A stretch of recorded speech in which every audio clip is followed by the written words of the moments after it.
kamera sür, axətdə saxla çək. Hə, qabağa sür.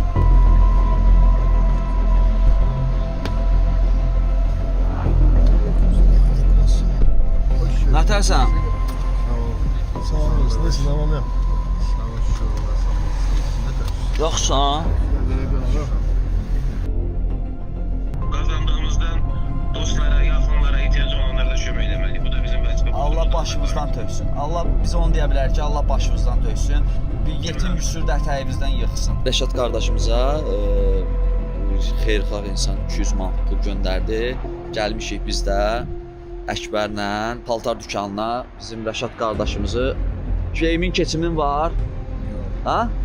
Heç nə yoxdur. İnşallah bir görək 200 manatlıq paltar alaq. Ha? Getdi ya. Gəl, keçək. Belə bir sadə bir şey ki, sonra Bəyəndin? Özüdür.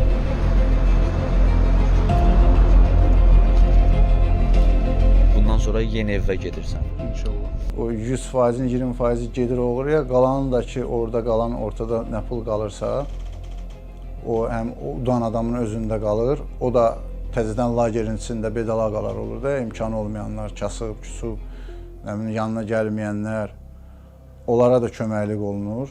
Qalan miqdarı da özü məsələsini özü üçün xərcləyir. Sən Azərbaycanda hansı həbsxanada olmusan, cəza çəkmə müəssisəsində? Olmuşam 5 sayılıda, bir də 14 sayılıda. Bir Kürdəxanada olmuşam, Gəncə türməsində olmuşam, Şualanda olmuşam. Cəzavın səbəbi nə olub?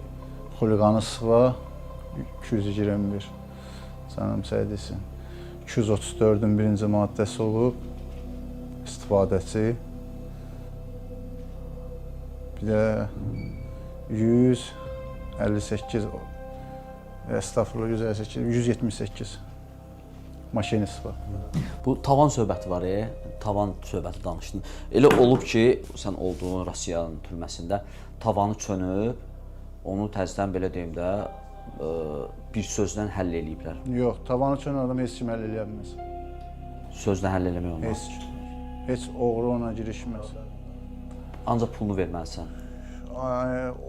Məsələn, bizim oturduğumuz yerdə belə deyil. Nəinki bizim oturduğumuz, biz Rusiyan sistemində bugün oynadığın düz ayın axırına kimi vaxtın var. Ayın 30-u, məsələn, bu ay 31-dəndir. 30-u axşam saat 12-yə kimi o bağlamalısın. Yəni baxılmır da bunun anası xəstədir. Yox, elə bir şey yoxdur. Belə bir şey başımıza gəlib. Mən bir Azərbaycan bölgələrindən bizim rayona yaxın bir bölgə